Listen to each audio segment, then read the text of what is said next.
Why do I keep doing what I do? This comes from something that you're not aware of, and it's something that was placed in you long before you knew how to choose, when you were still a child, when you were still growing up.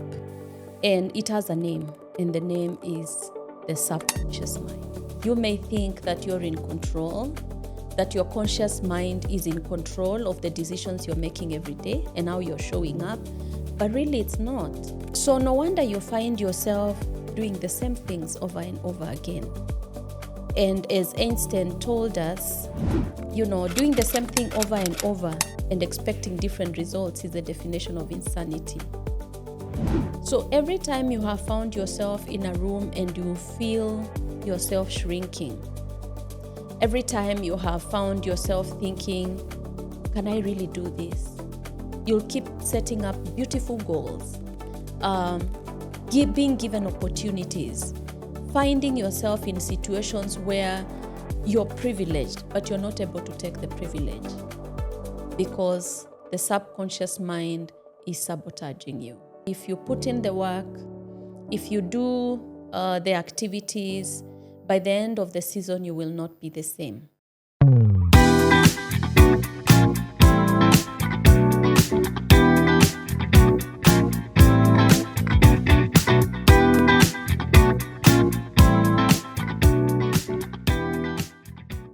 Have you ever found yourself asking the question, why do I keep doing what I do? Maybe you notice that you want to do things differently. You have a new year goal. You know what you want to do. You want things to be different, but you keep doing the same thing over and over. And often it's not that you lack the discipline or you lack, the composure to know what you want.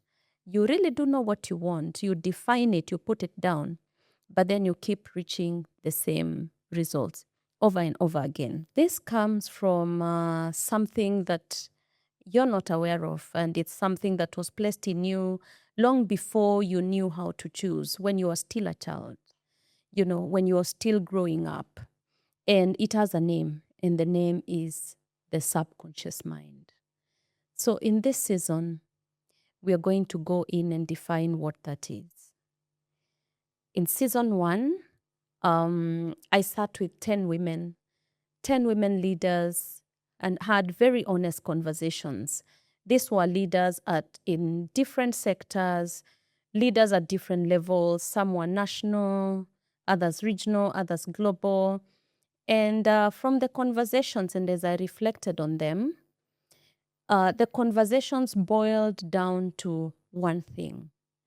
And it was not about their title or the next role or what they were hoping to achieve next, but it was about the decisions that they were making and the beliefs that were underlying those decisions. It boiled down to one thing, not their titles or their roles or what they were looking to achieve next or where they were or what their ambitions were, but it was largely around the beliefs that characterized the decisions they were making, and also characterized how they showed up as leaders, how they led their teams, how the opportunities they went after and the ones that they didn't go after, how they viewed themselves, the rooms where they were able to speak and the rooms where they remained quiet. And the reflection on this is really about the inside work that each one of them had to do for them to be able to show up differently, for them to lead better, go after the opportunities that were availed to them. And for some of them, this is work that is in progress. And it's the reason why I felt this season we need to go inside and do the inner work that enables us to show up differently. There is a scientist called Dr. Bruce Lipton, who is a medical professor. And while working at Stanford University, he studied for many years the power of the mind. And as he studied, he found out that 95% of the things that happen in our lives are determined by the subconscious mind. When you think about it, these are things like the decisions that we make, our interactions, the meaning that we derive from things that happen around us, um, to everything, including whether you show up or you don't, whether you pick up an opportunity or you don't. And when you think about it, 95% is a lot. You may think that you're in control, that your conscious mind is in control of the decisions you're making every day and how you're showing up, but really it's not. It's the 95%. And when you think about it, it's how we were created by God. And this creation is to ensure that we can survive in this chaotic world. If you think about the things that happen just in your body, your heart is beating right now, you're breathing right now, you're digesting the last meal that you took. But how often do you stop to think about those things? We don't stop to think about it because the subconscious mind is running things along. And it's ensuring that you're not paralyzed in the chaos of thinking about, imagine if you were to think about breathing or your heart beating, or if you were to think about driving home, focusing on the road, not being able to look to the side, not being able to notice an orca that is around you. It would be paralyzing if you had to keep your focus all the time. So the subconscious mind being behind our back is really a genius of our creator to ensure that we are not focused on the chaos. However, when you think about it, it also is a program that was formed way, way, way before we could choose. In rooms that we have been in conversations that we had when we were small, in experiences that we had, in, things that we saw. And what happened is that, we created pictures in our minds and we made sense of those things that we received before we were 7.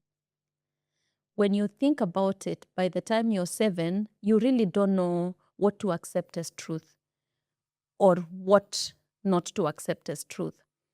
But the fact is, these pictures were stored in our minds. So every time you find yourself in a room, you're filtering through, and as you filter through, your mind sends you a signal. And the signal depends on the pattern. If it recognizes something that sounds familiar, then it sends you that signal. And the signal will come before your conscious mind has any opportunity to think through it or to consider it so quickly. So no wonder you find yourself doing the same things over and over again. And as Einstein told us, doing the same thing over and over and expecting different results is the definition of insanity. So every time you have found yourself in a room and you feel yourself shrinking, every time you have found yourself thinking, can I really do this? Or every time you find yourself wondering, why do people tell me I'm capable? Yet deep down, I feel like I am not. Often it will be that software running in the back of your mind. So in this season, we will look at that. We will go inside and we will do the inside work. Because unless you recognize it and unless you change it, you will keep achieving the same results. You'll keep setting up beautiful goals, being given opportunities, finding yourself in situations where you're privileged, but you're not able to take the privilege because the subconscious mind is sabotaging you. So how will we structure season 2? Season 2 will be structured in a mix of solo episodes and guest episodes. So in the solo episodes like this one, I will come in and we'll have a discussion around a certain subject, a certain topic. And at the end of the topic, you will be required to take some action. So it won't be just consuming content. You will need to take action so you can rewire. Again, we'll also have guest episodes, and the guest episodes will be curated. We will have guests that will be talking about application of these concepts. How did they apply these concepts, and what can you take away?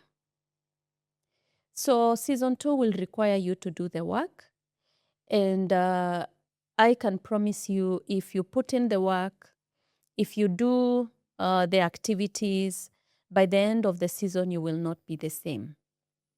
The map that we will use is we will use Rewire, because Rewire is not just the name of this podcast. It's a map that will help us to go inside and do the deep work. R stands for reflecting. And reflecting is about taking an honest inventory, an honest look at what are the beliefs that you have? What are the things that you hold that determine the decisions that you're taking every day? E is for evaluate. And evaluate is about you asking yourself the question, where did this belief come from? And does it still hold true? Is it backed by facts? Or is it your 5-year-old you picking patterns?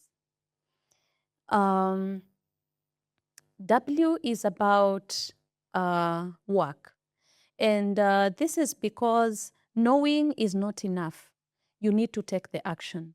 So once you've reflected, you've evaluated, now you need to put in the work. You need to go in and do the activities. I is about implementing, and it's putting structures in place, habits in place to ensure that this work is consistent. It's not just a one-time thing, but it's consistent. R is for review, and it's asking yourself, what do you need to change? What is working for you? What is not working?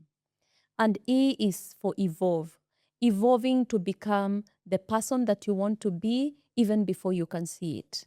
Once you determine a vision for where you want to go in 5-10 years, becoming that person before you can even see it. So like I said, there'll be a lot of work in this season, and I'm looking to doing this season with you. My name is Rose. Welcome to Rewire with Rose Season 2. I want to be honest with you about why I'm doing Season 2 and why it's really, really important for me. Because it's personal for me, because I found myself, having it together on the outside, having the right jobs, the right titles, the right opportunities. But I've often found myself struggling with programs that have been on the inside that I didn't even know I had. I didn't even know these programs would be called limiting beliefs. So there are often times I found myself questioning myself whether, do I belong in this room? Why am I here? And it has forced me to do a lot of inner work to be able to address those programs that live on the inside and on the subconscious mind. So it's a reason why I hope to do this journey with you, so we can confront those together. Season 2 starts next week. And the first episode, we are going to be looking at the voice inside you that keeps saying, I know what to say, I know when to say it, but I don't say it. That voice that keeps coming back and saying, I knew it, but I didn't say.